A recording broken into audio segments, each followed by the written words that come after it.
Welcome to Life on Life's Terms with your host, Justin. And it's Kenny. Today's episode, we are going to talk about our blood work that came back, our Rose experience, and the 4 meditations that I bit off for this month.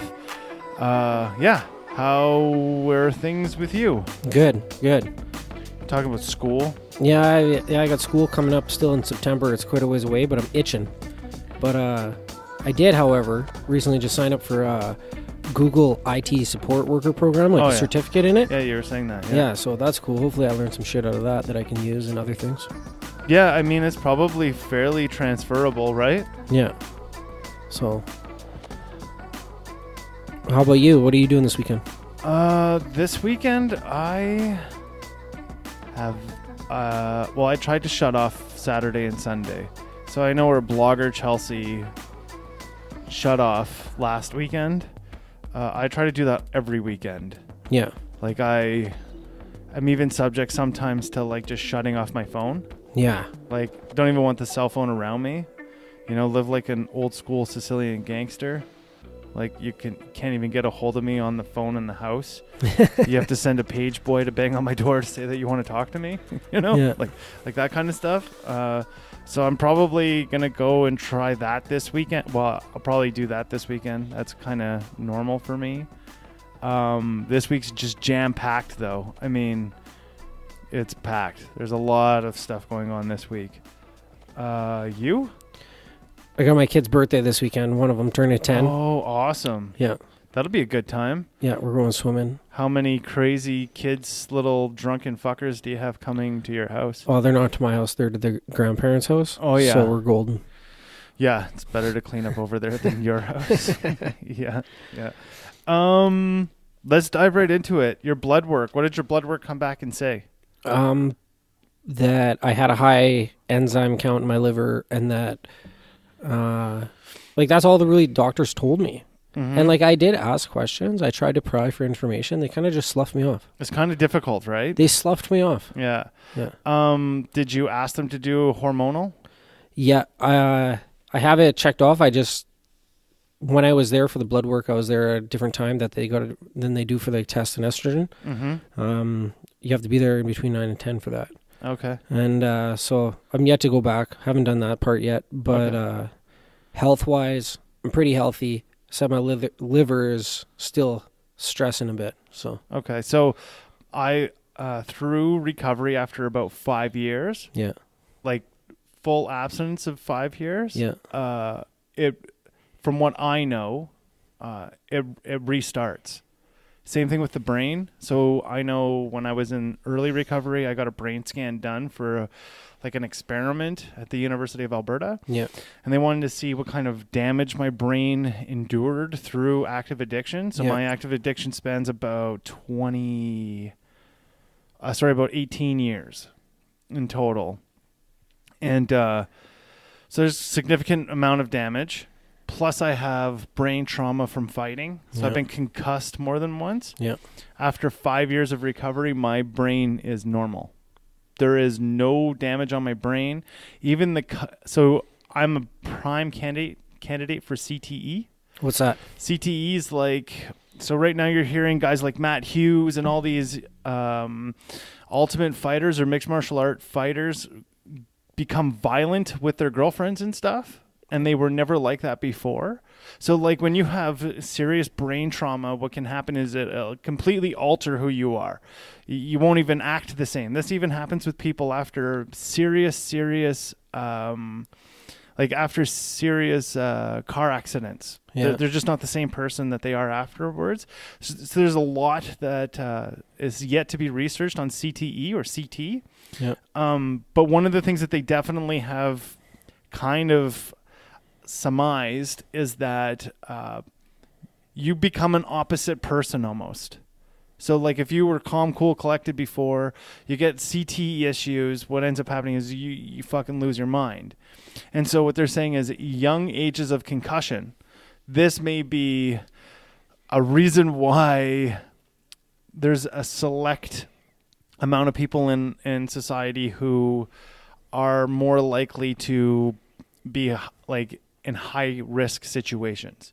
Like they're more likely to Like hockey players. like Fighters. gamble. Yeah, like they're more likely to Football players. gamble, so on and so forth, right? So Yeah. like, but then there's even people like who might just be rowdy boys or rowdy girls where they were rough in the schoolyard, hit their head. I mean, a concussion doesn't mean that you were completely out, or a concuss doesn't mean that it was like lights out, you saw stars.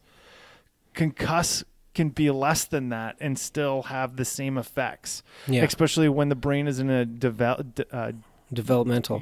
state, right? So Yeah. like there's a big they're really starting to look at what that is, right? So like I said, I'm a prime candidate for CTE. I don't have, doesn't seem like I do. For the most part, my emotional stability seems about even keeled. Yeah. So I would say like, and I heard it in the meetings where they would say 5 years is like the year. For whatever reason, it just kind of flips.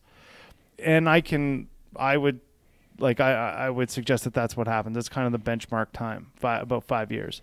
And then the other thing that I've always noticed too is one's obsession is usually relieved like once they let go of their old shit, like all the emotional attachments that they have. Yeah. That goes usually the pause. So post-acute withdrawal symptoms are usually gone too. So you'll see pause kind of happen in the brain. Like you can see that happening. Post-acute withdrawal symptoms can happen for about 2 to 3 years after you. Really? Yeah. So that's like your slumps, when you feel really shitty these unexplainable days? pause is more like jonesing. Oh, okay. It's a Jones. It's a Jones. Yeah. It's the shakes. So the things that I've always heard it this way, and to me it's a good analogy. It's like juggling. So what you're always trying to juggle is halt, hungry, angry, lonely, tired. Did you sleep enough? Did you eat enough? Are you feeling lonely? And are you angry? If any one of those are happening, the rest are coming, or they may already be prevalent. Then the other thing from that is, are you keeping your house clean? Then the other thing from that is pause. Especially in the first 3 years, that's what you're juggling. So if your halt kicks off, your pause will definitely happen. That's going to be a contributor. So that being said, what you always want to kind of watch out for is if post-acute withdrawal symptoms are happening, and if those are happening, then you probably want to go and look at your halt, because you're probably hungry, angry, lonely, or tired. And if none of those are happening in that moment, then you might probably still have an emotional connection to something from your addictive state or your addictive behaviors. So, and that again is what we call a moral psychic change or neuropathology, pathological thinking. Mm-hmm. That's why it's still triggering that way. This is why we say if you're about to go and make a shitty decision, or you're sending in a place where you don't know how to make a good decision, you might want to call somebody who you trust in order to help you make that decision. So I can say, like I said, at about the 5-year mark, I'm not saying that I still don't talk to a sponsor today. I still for sure talk to a sponsor. But one of the things that I have for like 100% learned is that at about 5 years, all of the physical brain damage is gone. It's just not prevalent anymore. And you're thinking like your thinking is better. And I've also noticed that your thinking becomes better after the obsession and compulsion to use is gone, when pause is gone. Like I've seen real miracles of people where pause can, if you don't understand pause, you can go out because of pause and you don't even know it. Post-acute withdrawal symptoms. Yeah. Yeah. And it'll send people out. Like, and I was talking to a drug and alcohol counselor yesterday, just in conversation, where we were saying sometimes when people learn about pause, that's enough to send them out, because they're like, "Fuck this! I don't want to deal. I don't want to deal with this for the next 2 to 3 years." And then there's some people where they realize how much damage how much damage they've really done. So what's your, in your opinion, what's the remedy for pause when they do happen? So for me, what worked was the 12 steps. 12 steps is what cured that remedy for me. That's when my obsession was definitely relieved. And I've also seen that with tobacco, people quitting smoking, people quitting heroin, you name it, alcohol, whatever. And I've also seen pause. See, the thing is with pause is like you're not going to. Time is with the brain, no matter what. Like the brain will heal itself to a degree. It's a muscle, right? Yeah. So like it'll heal itself physically, but what you're really looking for, I think, is you're looking for a different way of thinking or a change. Right? You're looking for a change. You don't want to be subject to the obsession of using and drinking anymore. And I think the other thing is you don't want to leave reality. Because I think a reprieve from reality is what a lot of people are looking for. And in my opinion, there's other ways than looking for a reprieve to leave reality. So even in that blog, just let me preface this. Even in that blog, I was talking about a book I was reading called Shambhala, The Path to the Warrior. And in that book, they had also said, I think it's Drala is the terminology that they had used about being above your enemies. And your enemy can be anything. It could be yourself. That's right. And so what they're saying is the only way to get above yourself is to accept reality and appreciate the environment that you're in. What's that called again? Be above yourself? What was the... Drala. Drala. Drala. And is that Drala. like a mantra that... So it's actually a Tibetan word. I may be fucking this up, but that's basically what I had read in the book. And it's a secular way of saying above your enemy or to be higher than your enemy. To perceive it from above. And I would suggest that that's kind of the same. And it was very, very, so I said this too, I think maybe even in the podcast where like I know I've said this in conversation to people, I've done a set of steps more than once in my life. And it always said that it would never, ever contradict any spiritual program provided it was practical. Okay. So I can definitely say that the 12 steps will not piss anybody off who's a Christian or a Catholic or any of that matter. But I was phenomenally beside myself when I saw how in the same step it was to a Buddhist way of thinking.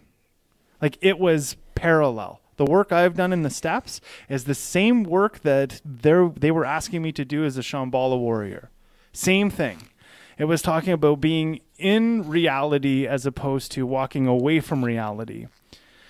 In reality opposed from walking away from reality. Yeah, so like to be in it. To be in it, accept it for what it is, know that it's there, and not to allow it to gauge you. So that's almost like being detached. You're detached from life or from what's happening. But you're completely present. That's right. You're in the moment. But detached emotionally? Or like... Emotions don't play. So it's like this. I'll use this as a pretty good example. So I've seen many people die in recovery. The first couple were pretty tough. The next 20 were not hard at all. Then the next 40 from the 20, it's just a process. And the only way how I can recognize their death and honor it in a positive way is to know that they paid with their life for my first sober breath in the morning. So that many times on the show. Because there's no point in dropping tears for the more people. There's going to be more people that are dying. And it's not that I'm detached or emotionless from the situation. Instead, I've collected it as a reality. That's the reality of recovery. Yeah. People lose their lives in this way of living. It'd be codependent then to attach an emotion to it. That's right. Remember I used to say when we did the codependent thing, they relapsed on me. Nobody relapsed shit on me. Yeah. They are they. And who the fuck do I think I am to think that they're gonna quit for me? That's just ridiculous thinking, right? Yeah. So outside of that, my blood work says that I have high estrogen, low testosterone, so I'm TRT-able. I can have TRT.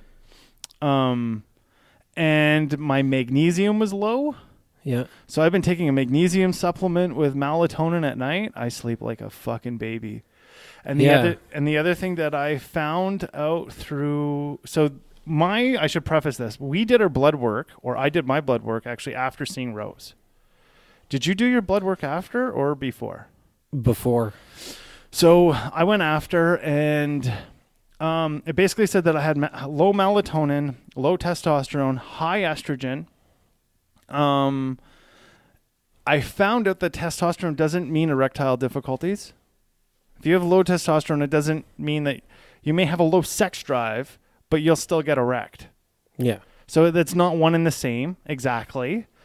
So I found that out. And then I also found out that my thyroid is good. So remember we were saying just before in this earlier part of the conversation about how did you get the doctor to give you this stuff? So one of the tricks that I used was I have a lot of thyroid issue in my family. Yeah. Historically, glaucoma and cataracts.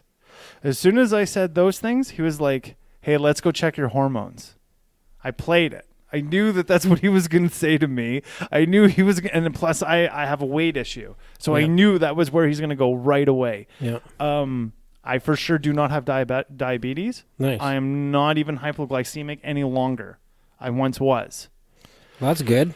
So and I've done this 2 or 3 times in my life, I started implementing intermittent fasting in order to stave off. So if you get the shakes when you're not eating, that's probably because you're close to hypoglycemia and you might have too much carbohydrates with high sugars in your diet.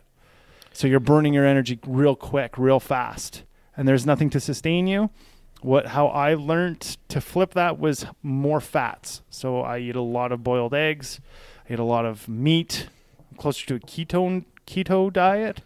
Like paleo is really what I do. But I eat a lot of fat. I eat like a lot of fat. Well, you are slimming down, that's for sure. I've lost... So I did a 1-year anniversary. I posted on Instagram. So I've lost 125 pounds in a year. Holy shit.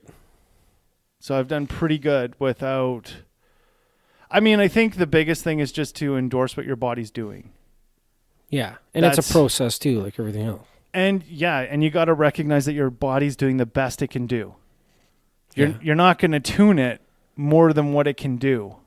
You know what I mean? You can only give it so much Miracle-Gro. And it can only do what it can do. So like to sit there, to have an expectation like, hey, I should be able to drop 100 pounds in a month. Well, you're fucking crazy. Like that's crazy. Even if you did, you wouldn't be able to keep up with the exercise in order to keep the weight off. You know what I mean? Like the amount of work that you would do, even fighters. You look at fighters before they go into a fight, they cut weight. And if they cut that weight in the wrong way, they will triple their weight. And then their next cut's even fucking worse because they're not just cutting 20 pounds now, they're cutting 60 pounds. And that's fucking like, you just want to die. Like, go on the YouTube, man, and punch in horrible weight cuts, and you're going to see this chick named Chris Cyborg. She was crying in pain from the amount of hydration that her body was dropping in order for her to make the fight. Like crying because your joints, you've never done heroin, but in my opinion, it almost feels like a heroin withdrawal. That's how fucking brutal a weight cut can be. So, yeah, like your body can only do what it can do. And I think accepting that and appreciating what your body can do, you're going to go a lot further. I got that actually from the David Schmidt episode. Yeah. When David was on. That was his big thing, is just endorse what your body can do, you know? I like that. Endorse what your body can do. I plan on taking TRT. I'm kind of excited for it. I want to see what it's going to do. I'm already bald, so it doesn't fucking matter. I'll probably come out looking like Rogan or Dana White. They're both on TRT. So, like, I think in the near future for white Caucasian males, the future is going to be these big jacked fucking necks with bald heads. Because so I did a little bit of research afterwards. And it looks to me like our generation has the lowest testosterone ever. Really? Yeah. Maybe that plays in also to the, Movember, the suicide. Well, for Men's sure it health does. and suicide. For sure it will. And the other thing that they're correlating this testosterone issue to is BPA. Yeah, the plastics in the bottle. That's So when you were fed milk, guess what kind of plastic? Shitty plastic. That's right. Leaching plastic. They didn't know any better. Yeah. They No, they didn't. didn't, They so I mean, to say, well, fuck you back then. I mean, you're trying to make somebody say sorry for something they didn't even know. I just used to, like, all through, like, junior high, I chewed on plastic forks. Yeah, yeah, I would just, like, bite off a piece and chew on it Yeah. while I was in class, like Yeah. gum. yeah. It's not. Yeah, and now we know like the toxicity and the issue from it. Like, it's pretty crazy, man. When it's pretty crazy to think that's how detrimental that's been to birth effects. Like, Yeah. it's detrimental. We're even starting to see like men's bits smaller now than they've ever been before in our Western world. And they're associating that to birth control and BPA. Yeah, That's- check out the Dick Pics blog. Like, it's crazy. It's crazy how that's actually gone. Yeah, Oh, it's is not. it? It's not on the. It's cycled through. Oh, okay. So, but it's kind of wild to see like the history right now in front of us. You know what I mean? To see how birth rates were, then we introduce these things into society, Yeah. and one could make an assumption that it Well- affected us this way. Everything is all experimental. You know? In a societal way, though, like almost in our face. Like, if we go to the Middle East, they do not have the birth issues that we have in the Western world. Yeah. And what's the big difference? They pull out for birth control. Like, they don't use birth control pills. They pull out. That's their birth control. And they do not have abortions. Like, I'm not here to say what's right or what's wrong. I'm just saying this is the differences between our cultural societies. And that's a reality. Yeah. So, like, what has really been going on with birth control, what's been going on with like all of that stuff has been that detrimental to our society, where I mean, we have the highest people who they just can't have children, right? So other than, did your medical blood work correlate with what Rose had said to you through her findings? Yeah, it did more than I expected it would. Okay.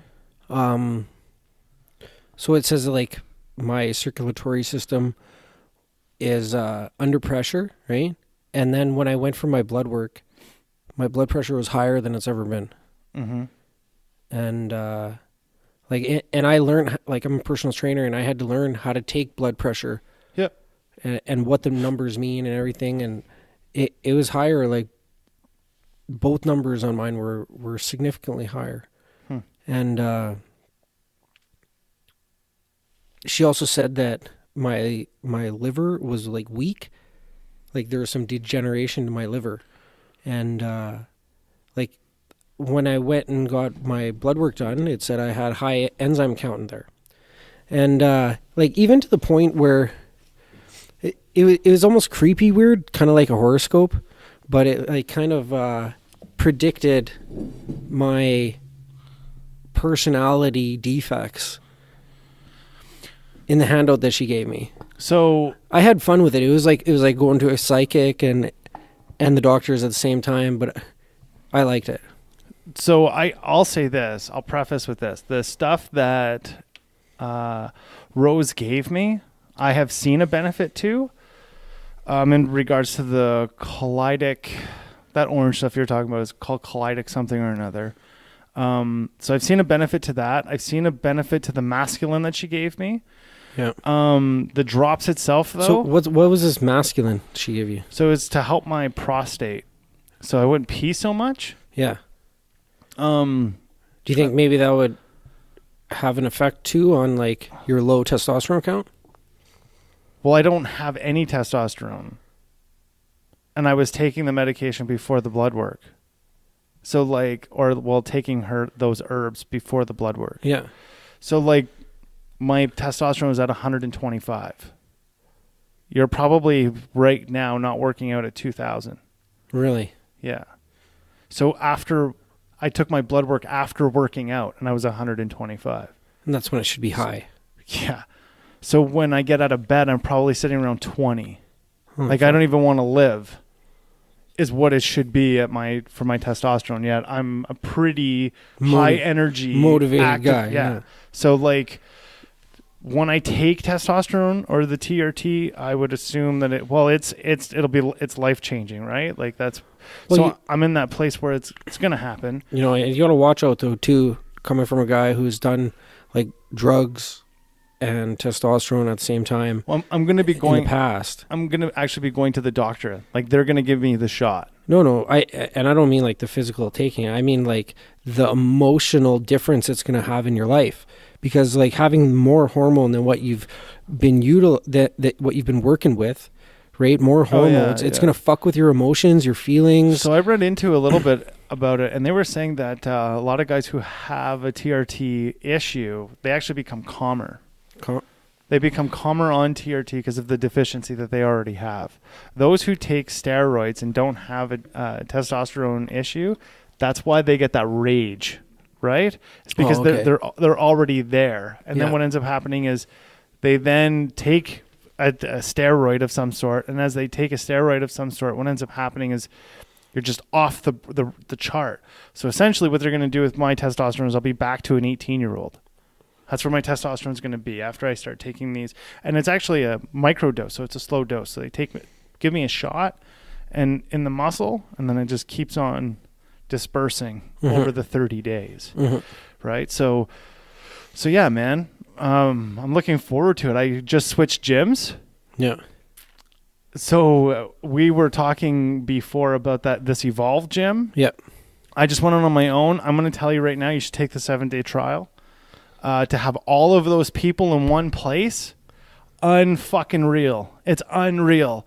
And the amount of support that you get when you're in there, it's turned my training around 100% from going from one gym. So I was at a city municipal gym, and then going to this place, 100% different. And the philosophy of it, I love. It's just completely different. I mean, they have a dietitian that can work with your trainer at the same time, and it's all in-house. And your physiotherapist can work with the other two. And they're all on board. They're all open to the same, the same information that's going on. You can even interject your blood work into it. And so they can see, okay, he's on testosterone now. This is the way we're going to formulate his training, da-da-da-da-da-da-da. And it's all done in a basis that it just flows together. You know what I mean? Like before you were out there, I compared Stantec to this. So before you used to have a consultant that would talk to your electrical engineer and then your mechanical engineer and then your geomatic engineer and your civil engineer. Okay. And usually all three would talk to the civil, and then the civil would talk to the consultant, and then the consultant would talk to you. What Stantec did was they took out the consultant and they put all the engineers in the same place, and they basically created an engineering super house. So it's a shopping market, like it's a market or a shopping market just for engineers. And they're all in the same house. They can all talk to each other. And you as the client or the customer, you get the advantage of all those worlds in one shot. That's basically what this gym did. Before, you'd have to go get your dietitian and then tell your trainer what your dietitian is saying, and probably you're going to fuck that up. You're going to probably monkey that shit up. Yeah. You know, and then same thing like your physiotherapist. You go get your report from them, and then you come back to your trainer, and you're like, "Yeah, I can't do squats anymore because my hips are fucked. I'm working on it with the physiotherapist." They're like, "What? You know what I mean? Like it just doesn't jive because you're the middleman." And I'm not saying that we're stupid. All I'm saying is that it's different when they're all in the same roof and they can all talk to each other. But yeah, like we are dumb and we will fuck that up, right? But when all the professionals are together, that sounds pretty cool. I think the philosophy is, in my opinion, better than I've ever seen any other gym. And it's not that this is a promo. I'm just saying, under the same roof all together like this. Yeah. It's, and then even the equipment, like all the equipment's brand new in there. Like, so I've never done, what's it called? Free rows? So double-handed free rows. So it's like you know how usually you grab like so it's on two separate pulley systems. Yeah. So I can pull 180 pounds, easy rowing. Okay, that thing I was lucky to do 90. Oh yeah, it changes the whole dynamic. Holy fuck. Completely different. Totally changed. So like, we talk about the goals of 4 or whatever. Yeah. A totally new dynamic. Even the chest press. So chest presses I probably warm up at 150 and I'll work up to 180. Yeah. But I could do like, and I'm not even ashamed to say I could do 90 pounds and I wasn't going any higher than that. On the chest press machine, is it like it's ISO? So like it's 2, and it's like it isolates one side from the other side of your body. Oh, okay, yeah. It's fucking like it's a whole new world, buddy. Whole new world. Did they have like those key card things on the machines? No, they didn't. They didn't have that in this gym. Oh, okay. I think actually, because you and I watched that video together, I think that was actually a different gym. Okay. But like I said, I think. Well, not even I think. I mean, the reality is because they have everybody underneath the same roof. What ends up happening is they can all accommodate each other, right? Yeah. So that has definitely changed my world in regards to like going to the gym. It's and then you have like the Olympic weightlifting side. Yeah. You have the CrossFit side. They have warm-up area on AstroTurf. Yeah. And then they have the sleds on a hard turf or an easier turf. Yeah.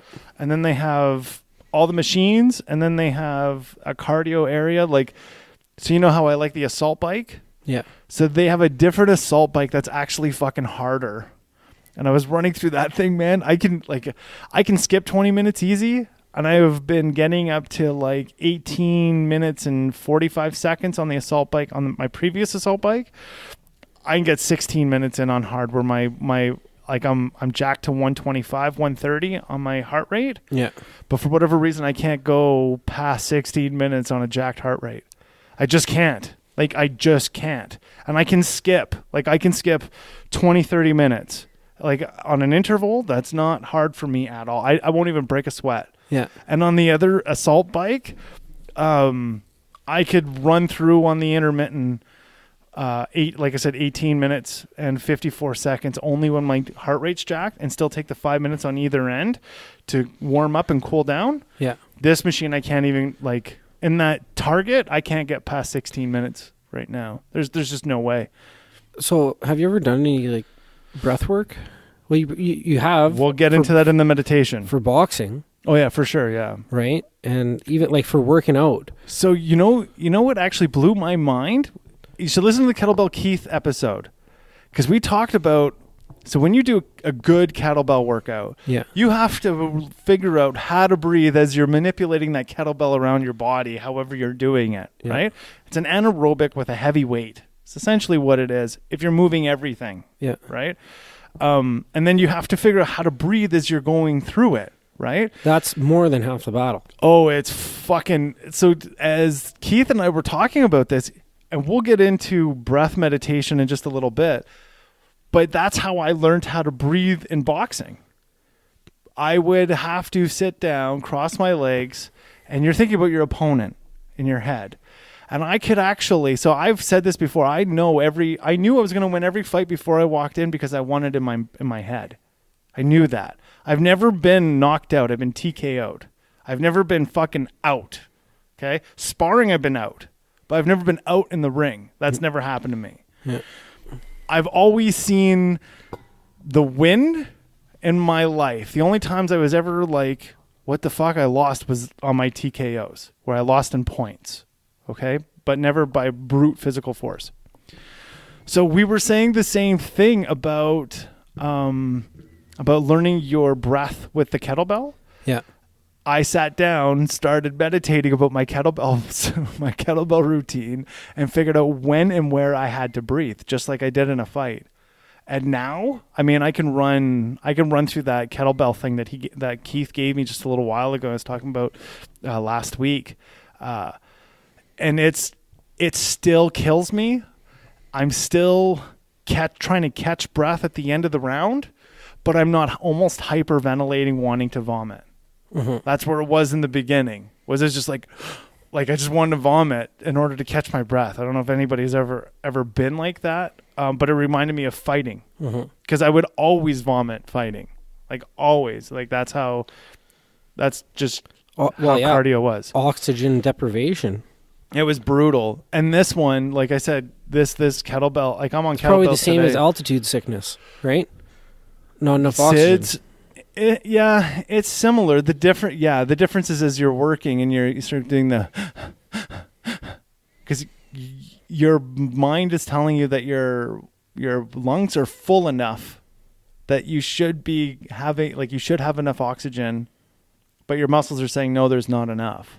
When I'm training, riding my bike, fucking around playing sports, I learned, and somebody told me this, and I thought it was because like asthma, but like when I was a kid playing sports and stuff, I didn't blow out enough. I didn't get the old air out enough. You can train that. So that's all I do now. Like even if I go for a jog, you'll notice after a couple blocks, I start breathing like an animal. So I'm like, and I like force the air out through like a smaller hole, and I push energy into pushing the air out. And then I don't have to worry about the air coming back in. It just automatically does. So David Schmidt and I were talking about niacin. Yeah. Guess who's got niacin right now? Myself. Changed my life. That's changed my fucking world, man. Yeah. Oh, yeah. Yeah. Yeah. It's if you have a B3, B12 issue and you have high cholesterol, talk to your doctor about niacin. So, like, did they tell you any deficiency when you got your blood work done? Because they didn't tell me fucking no deficiencies. So my deficiency, that's why I'm on niacin, is for cholesterol. Cholesterol, eh? But I told him that I eat a lot of clean fat, and he's like, well, it's not clean fat. That's the issue here. He's like, the fact is that you're losing weight, and there's a residual. It's residual. So he's like, you need to keep yourself in a place where your fat isn't sitting around. But that's what's happening, because he's like, you have to. The doctor was really good, actually. He understood quite a bit. I was surprised he went as far as he went, because he did say to me, he's like, you only burn fat, which is true. You only burn fat for so long when you're working out. And just like Jeff said, if you're hungry, you're burning muscle, you're not burning fat. 100% true. And if you're a big guy like me, you don't want to be in a place of starvation. Because if you're in a place of starvation, you're not going to have enough muscle mass to eat the fat away when you're working out. So you want to maintain muscle mass in order for the lipotin to kick in, for insulin to be curbed, and your muscles to like burn the fat, burn that energy for the amount of time that you need it. And he even suggested to me, he's like, you shouldn't be he's like, you don't want to go till exertion when you're working out, but he's like, you may want to start going to the gym twice a day at a smaller intervals, like so that you're not in exertion. But he's like, if you feel like you're, so this has happened to me where I feel like like I need Gatorade. Like I feel like I need electrolytes. Yeah. He was like, you need to take a day or two off, because you've ran your body, you've depleted it. So he's like, if you can recognize that you need it, you've gone too far. Take 2 days and then go back to the gym. Yeah. And don't go to exertion again. Yeah. So it's been working out. Like I got it on a 5-day stretch, and I feel good. I took a day off yesterday. I'm probably back in there tomorrow. But back to that thing that Rose is talking about, emotional stability. So I did it this way. I read it. I had a hard time identifying any of the stuff that came out of that as my emotional issues. So I got somebody who knows me well and was going to be subjective about it. They read the same thing and they couldn't find a correlation either. But outside of that, everything that Rose gave me has worked. Like I feel something from it. Yeah. Now, when it came to the drops that Rose was talking about, because I smelt alcohol, I will not. Yeah. Like I won't ingest that. Yeah. Just because of, well, that's my recovery. Yeah, yeah, yeah. Like even in a secular way, when I was, in the Catholic Church, I won't drink like holy wine. Well, in the vitamin one, every time I put it under my tongue, I feel like I'm putting like 60% vodka under there, like some real triple distilled, because like I could feel it burn under my tongue if I leave it there. Like, yeah, like I just won't take that stuff. So I don't, yeah, like I That's where I'm at with that. But everything else that she gave me was dead on. I think I would like to have a dialogue with Rose about what do people do in recovery. Like we've had this discussion. Like my biggest fears in life is that you wake up in a hospital bed all fucked up. Yeah, and it's like, am I on relapse road? Because I know right now what's controllable is the first one for me will lead to a relapse. You know what I mean? So like, if it's not under my control and somebody just jams me with a bunch of fucking morphine, am I on relapse road? I mean, I don't want to know is where I'm at. You know what I mean? Like, God forbid it happening, you know? Yeah. So like, what's her take on giving an alternative as opposed to, and that's why I talked to David Schmidt actually about drops, and he was saying, well, it's an extraction. It's an alchemy. He said that in the show. Like, that's the reason why it's done. I agree. Like, I get the chemistry behind it. But for a guy like me, that chemistry doesn't work in my body. You know what I mean? I know that alcohol will send me out. It'll send me, no matter if it's holy wine or any sort of it. Like, it'll send me out. And I'm just not willing to say, hey, I need more research. Like, I'm not willing. I've had enough research that I know what alcohol will do in my body. So I'm not willing to say, well, let's just try it this one time. Because for me to say, let's try it this one time, well, I got through it this time. What else can I use? That's where my mind goes right away. And almost sometimes subconsciously. Like, you don't even realize it. And that's why I won't, like, I just won't play with that. Yeah, that's fair enough. So that's, what's your synopsis with your Rose experience?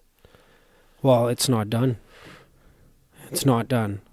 Because you're doing the I'm doing a lot more, and I'm actually going to do a 9-day liver detox here right away with her. She's doing it at the same time, so she's going to, set me up with a few things, take it home, and she said, I was like, am I going to get sick from it? She's like, no, you might feel a little, as toxins are released, they might make you feel queasy. Kind of the same deal with the colon hydrotherapy, but 9 days, get her flushed out and get her working again, because it's kind of like a sponge, right? It's kind of like the oil filter of our body, our livers. Yeah. And that, they get dirty, so you got to clean them out. Yeah. I mean, I don't know, I didn't come back with any toxins in my blood, aside from like low this, low that. And here in Alberta, we have a new thing that you can, like, it's like a health link. So you can log on and see all of your health records. Really? Yeah. Check into Alberta Health. They'll hook you up with that shit. Cool. Yeah. That happens. So let's segue over to meditation. So the last week, I have been practicing 20-minute intervals of silent meditation. So if I wanted to, I could sit down for an hour and a half to 2 hours and meditate. But then what ends up happening is I'm unable to do it on a daily contingency. So I can do it like a bank almost. If I do one great big session, I'm unlikely to sit down every day and take a minute or two, you know? So the last week or so, I've been doing silent meditation 20 minutes every day prior to anything else. So people might think, like, should you get out of bed? I just do it in bed. Get up. I ask help from my higher power. I humble myself. And then I go right into silent meditation for like 20 minutes. And then that's when like my alarm clock will go off. The hardest part is to not fall asleep again. And to make aware of, so the way how you don't fall asleep again is to become aware of all the sounds that are happening around you. Go out, make out what it is without opening your eyes, and then come back to your brain and just sit in silence and allow the world to be what the world is, sitting in reality. So you're sitting in reality and you're practicing that the world is going on around you, and to feel safe and secure, you hear the birds chirping. You hear the wind come in through the window. You hear the creaks of the building, and you let your mind go there, find out what it is, and then come back. And then the next sound that comes out, you let your mind go out and then come back. And you just keep doing that. And you keep saying to yourself, I'm safe in this place. I'm safe right here. It's okay. I'm safe. There's nothing out there that's going to hurt me. I'm just sitting in my bed, or I'm laying in my bed, or whatever it is. It's all about a mind thing. And what I got from that was the appreciation of silence without having like, looking at my phone at Instagram, without looking at YouTube when I'm like still laying in bed. That's all gone. And then when I get out of bed, I'm almost like ready to go write a gratitude list. Because I started off with appreciation. Yeah. So it's recognizing them. Yeah. Yeah. And then being safe, recognizing how strong my mind is, right? Being able to go out and then come back, go out and then come back. Is pretty wild. And then it helps me with my focus. Because then I can focus. If I can focus on that, I can focus on the other things. It just sets up the day. Yeah. Right? Have you ever done a silent meditation? Yeah, I've done lots. Like, I haven't gone to a silent meditation retreat, but, and solitude has a lot of benefits. And, yeah. Like some of the best meditations I had was like, I was by myself. There's nobody to talk to, even if I wanted to. And, just to be aware of that setting, sit and go within, realize what we have to be grateful for. I appreciate the time I've done in jail for that. Like I got a lot of time to go within and do a lot of soul searching. Yeah. Now, like I learned to love myself. I learned to love and appreciate my own dialogue, my internal dialogue, and not make it the enemy. But now that I'm aware of it, and I know that I can use my internal dialogue for benefit now. Yeah. And I can use it for, reaching my goals, or, forgiving somebody that's wronged me, or forgiving myself, to practice like love, or even like some woo-woo shit. Is often I would like do a quick meditation, just like a couple minutes, 2 minute, 1 minute, even a 30-second, like close creative visualization in your head of like, the person that you were about to walk into a meeting with, or the job interview, or whatever, like, and I would try to like visualize a positive outcome happening in my mind's eye. Mm-hmm. And like, those are like, I learned to be able to do that on command. Stop, be aware of my thoughts. What am I thinking? What am I feeling? Do a quick check. What thoughts and feelings do I want to change or have new? And then direct them there. Like, it doesn't last forever, right? Because eventually you got the monkey mind, what you said, your mind's going to go, and it's going to stop. It's going to think about something else. Like, you're going to smell something, your senses are going to set it off, something. But, to be able to go to that spot on command, I got that from practicing meditation practices, like various different ones, laying down, sitting up, even ones using like mantras, like I learned. Yeah, we'll go there next. Yeah, but like the vibration of the mantra, or just oming, om. Yeah, it's to put awareness on something while the mind can still wander, and if you can like zen out, and be oming or something, and your mind wander, or being aware of the sounds in the house, and then your mind wander to something completely different. Like, it's almost like a different realm or a different dimension that your mind goes to and then comes back to you. Well, I think what I'm interpreting from what you're saying is that you're using it as a tool to scathe off anxiety or the unknown. Absolutely, that is part of it. Yeah. So one of the things that I've recognized since I've been floating is essentially a silent meditation.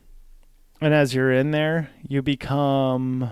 so one of the reasons why we float in a deprivation tank is because it's supposed to feel like the womb.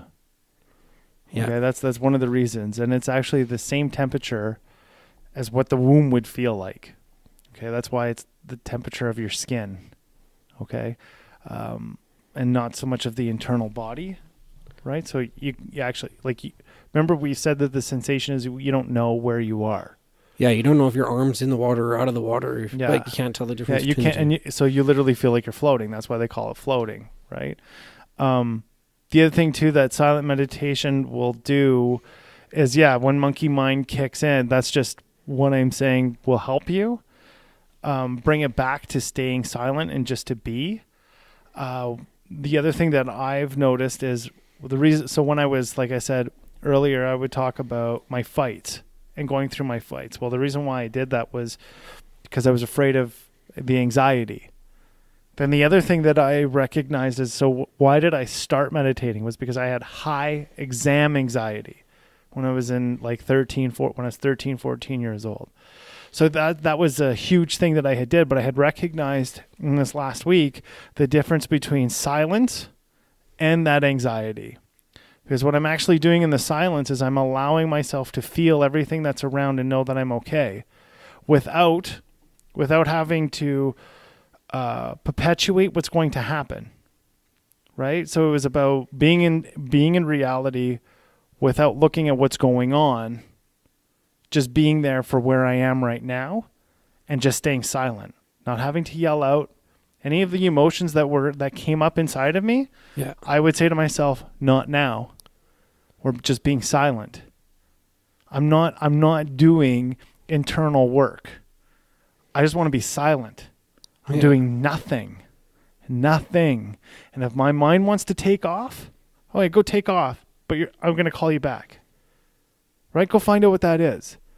Because that, I found, can be a huge distraction the first couple days.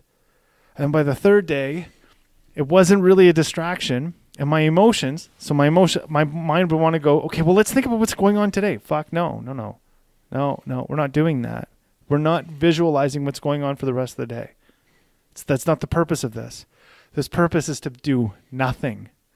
Literally nothing. You want to talk about your emotional issues, Justin? That's later. It's not now. Right now, we're doing nothing. So as much as the monkey mind you were talking about would go out, oh, what's this sound? And then come back. Yeah. I started doing that with my emotions. Nope. This is the reprieve. We're starting off with a break. Nothing. I like that. So by it being nothing, so like, for instance, where did this become valuable? I was in a precarious emotional situation last week. Mm-hmm. And because of the silence of nothing, I just went, you know what? Big fucking deal. This all means nothing. This is nothing. Mm-hmm. Detachment. And that's when draw luck came in. It was like I was above it all. Big deal. Big fucking deal. Move on. And I moved on. What will be, will be. It'll be. Yeah. Who am I to try to dictate the outcome? Yeah. What will be, will be. Move on. And that in an instant, that's where my mind went. Just moved on. So then this week, it's a mantra that I've been using with, I just lost the word for it. So I'm using a mantra with a mala. Yeah. And it's about just positivity. So this week, I'm actually using a mantra to contribute to the ocean of life. Mm-hmm. I found in the silence, I was just in the ocean. So remember we were talking about when we meditate, sometimes we feel overwhelmed.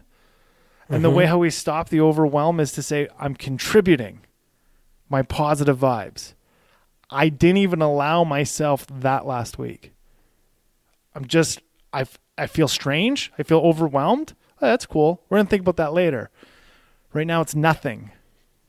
It's nothing. You don't have to feel nothing. Stop feeling. Oh, wow. I'm okay with that. Who the fuck am I why do I have to feel something? I think you just experienced the THC effect without the THC. Well, it's kind of cool when it was like the detachment of everything. Yeah. You would recognize and say, fuck off. I already know. And it would come, another emotion would go, fuck off. But the practice started from the sounds, that monkey mind piece. Yeah. And then I went to the emotions. And then now with mantra, I'm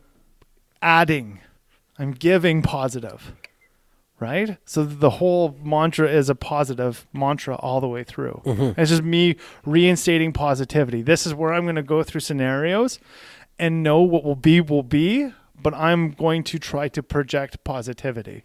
I can't manipulate any of the situation. It'll just be what it'll be. Yeah. And that's it. So well, you got to be it to project it. As best as you can. Well, in projecting it, yeah, you're forced to be it. Yeah. So I think so. That's this week. Cool. Your experience with mantra outside of the Om. Okay, so there was another one that I read about. How about practice?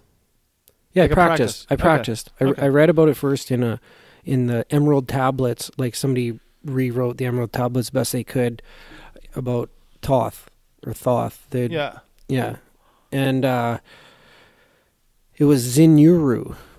Oh yeah, you're talking Yeah, about yeah, that. Zinuru. And like if you kind of like say it with your teeth closed, Zinuru, you can feel it vibrate like the tip of your nose, and you want to like get that vibration in there, and apparently like it like will vibrate and stimulate your pineal gland, right? Mhm. Pineal gland.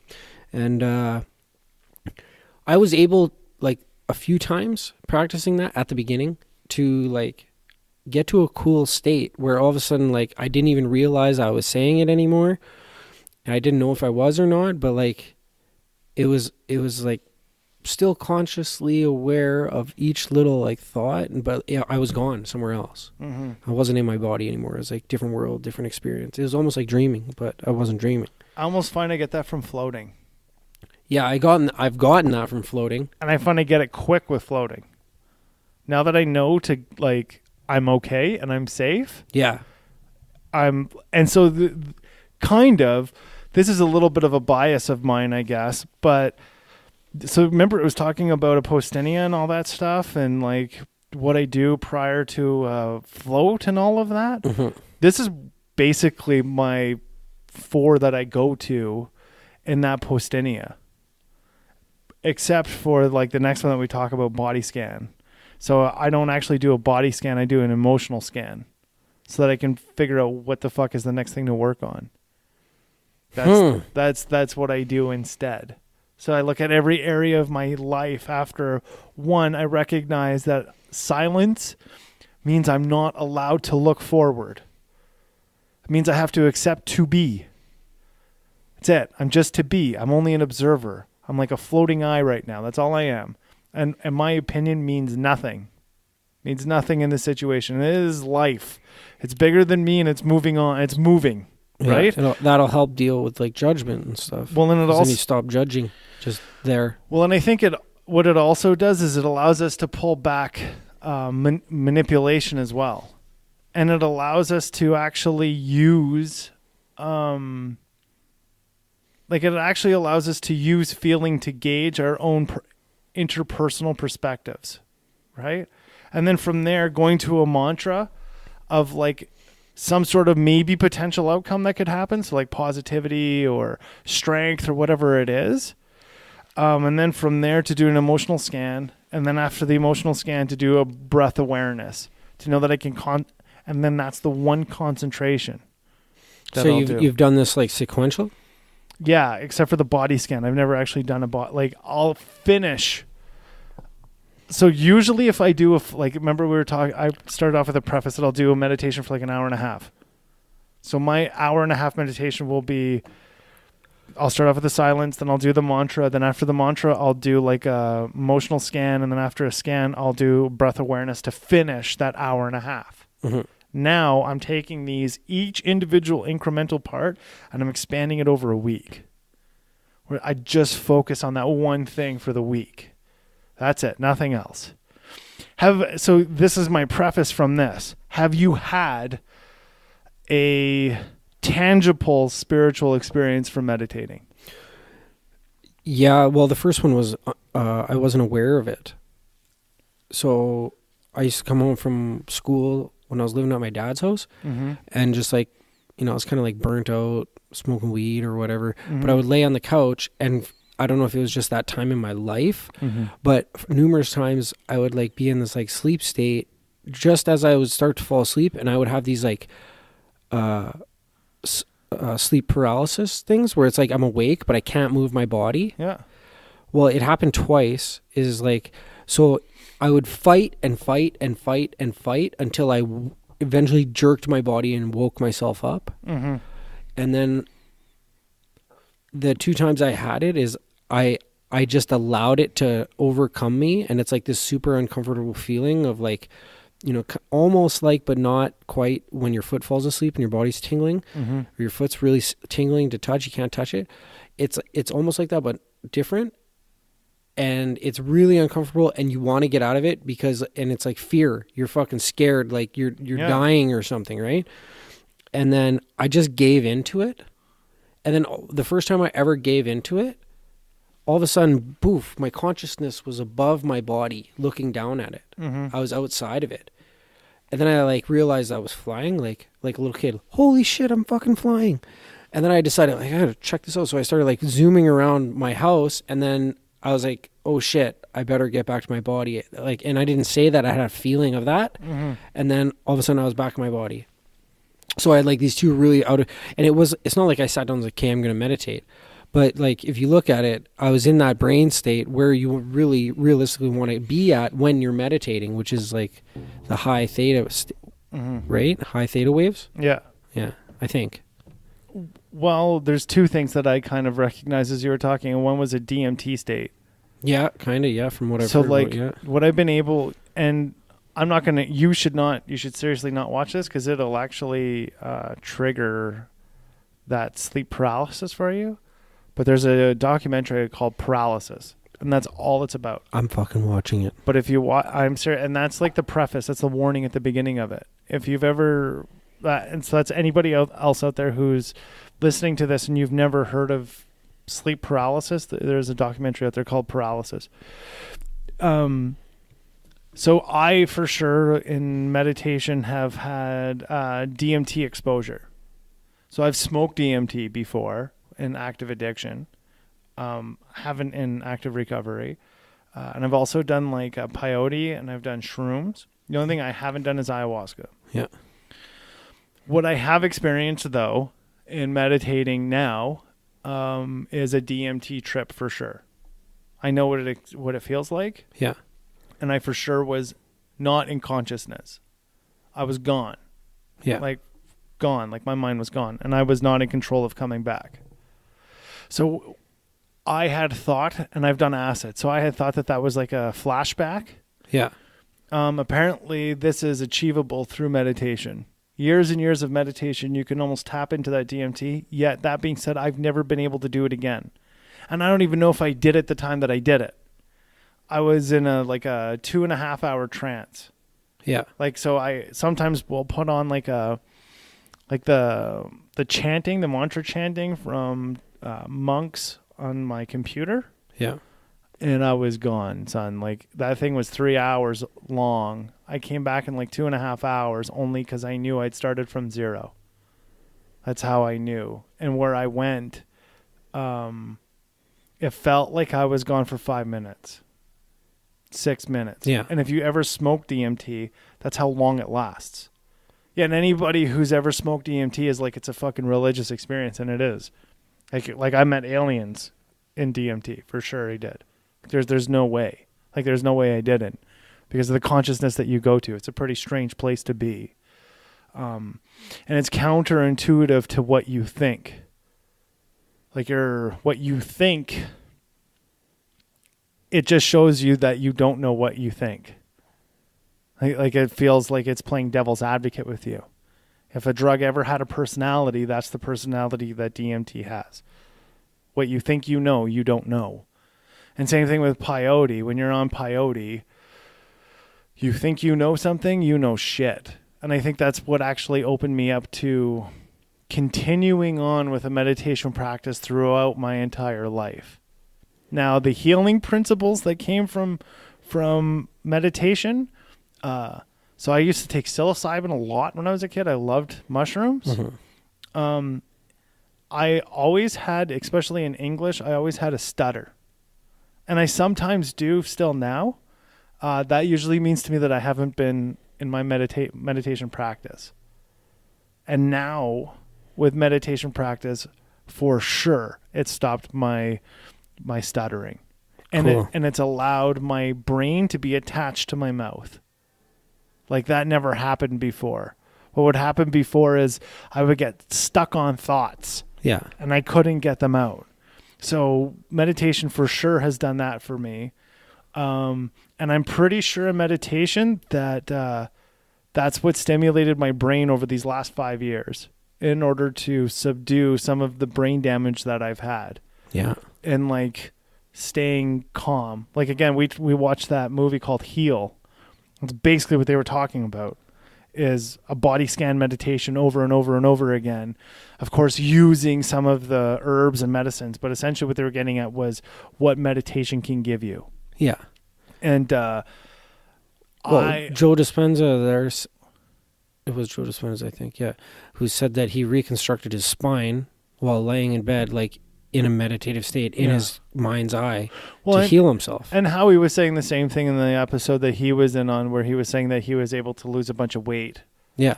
Right, from that as well. Yeah. I mean, I just keep telling my body that it's doing the best that it can, and it's responding the way that it's supposed to.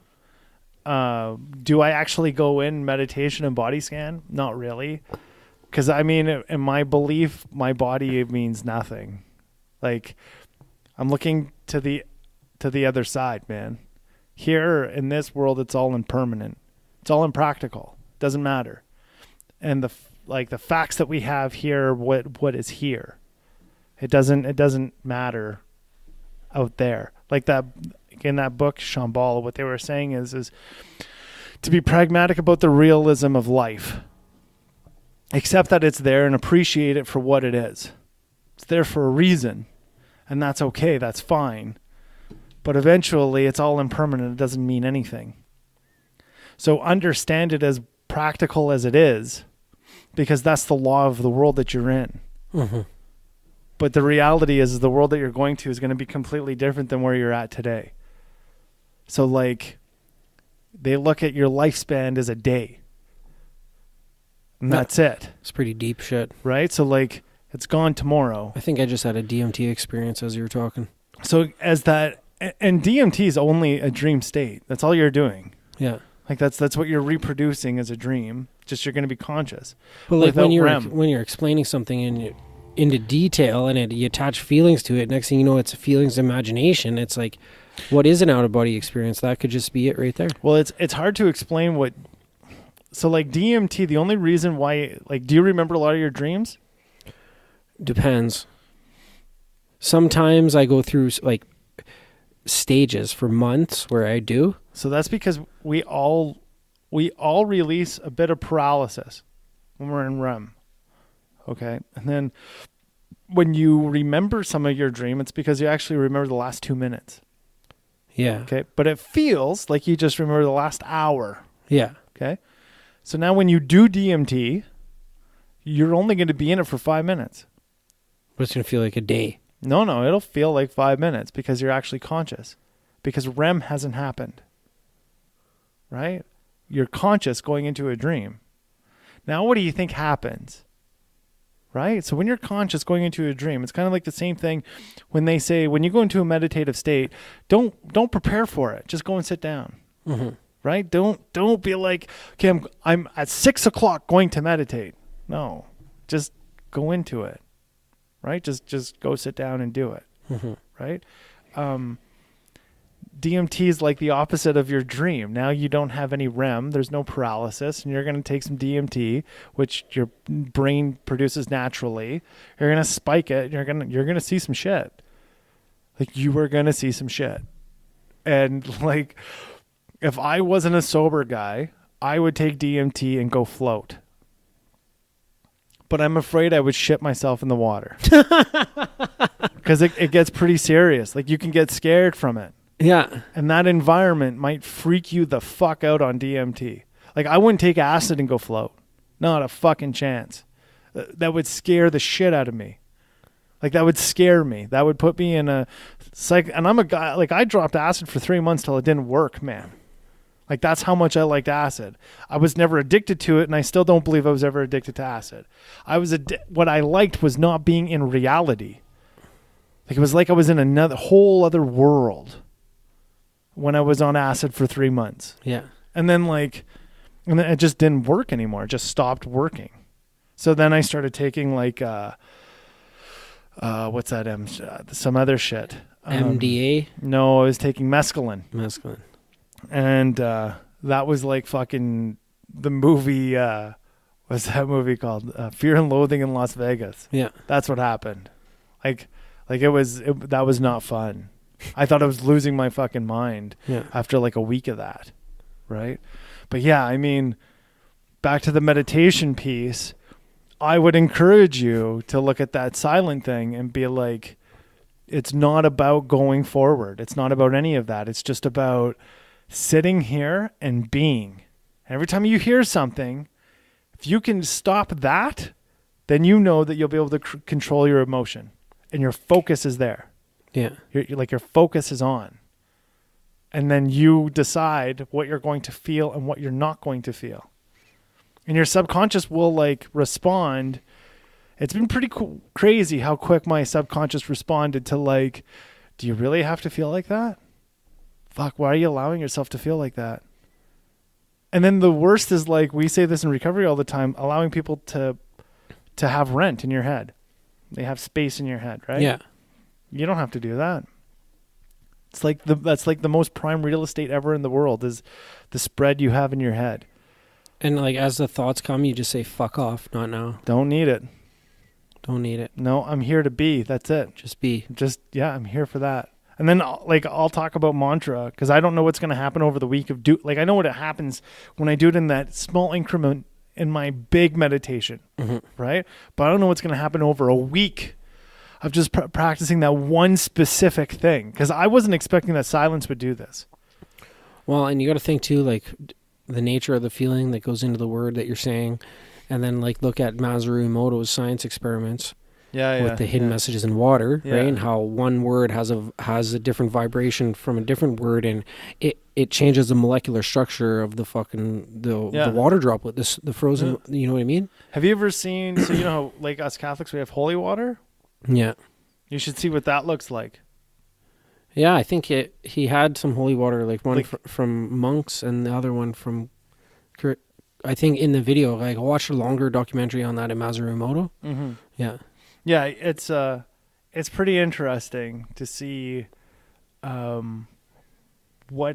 that can perpetuate, right? Because it's not in a realm of like science can only validate what's happened afterwards. So your hypothesis is only in a place where you're saying this might actually happen. Yeah. And what's the basis on? Well, you really don't know. It's different. Like when we're talking about science is pretty close to a fact. Right? So like when we're talking about, two people have sex and a baby comes, well, that's science to a degree. Okay, there's no hypothesis. There's not one needed. Somebody's going to get knocked up eventually, right? Like that's bound to happen. And the way how the baby is created is a fact of DNA. It's science in a very general form using the word science, but the reality is that DNA, the molecular structure between the woman and the man, one is going to have a bias more depending on what the sex is of the baby or the gender of the baby. Okay? That's science. You can't just pick what those facts are going to be. Those facts are the facts. Do you know what I mean? When we talk about meditation and the power of self-healing, so on and so forth, we don't know what that's going to do because every person is subjective to themselves.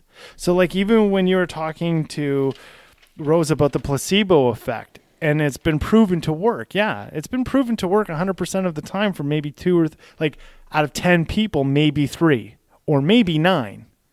But now you need to look at those people. It's like it's all subjective to the individual. That's right. It's like saying those people who are keto, they're more likely to get heart attacks. What? Okay, so one, what kind of meat are they eating? Are they eating like the fat off of the meat? What kind of chicken are they eating? You have to start asking what it is. Just because they're keto doesn't mean that they're more likely to have a heart attack. How active are they? Everything else. A whole bunch of stuff goes into that, right? So like when we were talking about the placebo, when you guys were talking about the placebo effect, or even in Heal when they were talking about a placebo effect, the only piece that I found disingenuous was this: you need to give us exactly what those people are. Right? You can't just say it works. Yeah. Yeah, Well, I mean, it's a very general form. I think if I remember correctly, in Heal, they had like a list of like 18 different things. Sure. Yeah. Right? I mean, I'll give them that. A variation of some of this shit will do you good. Sure. Like when I say AA works 100% of the time for 100% of the people. You're talking for yourself.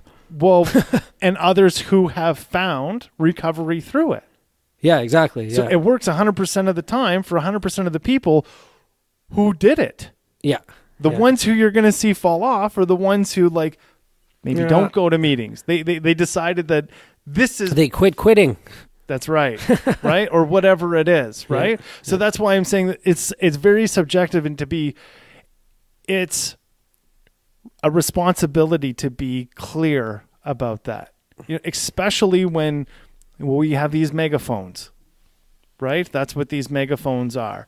We have to be very cautious that I think there's a discernible respect in that, where it allows us to be honest in a way where our words aren't going to be construed, because that's happened to us in the very recent past, where some of the things that we've said have been construed.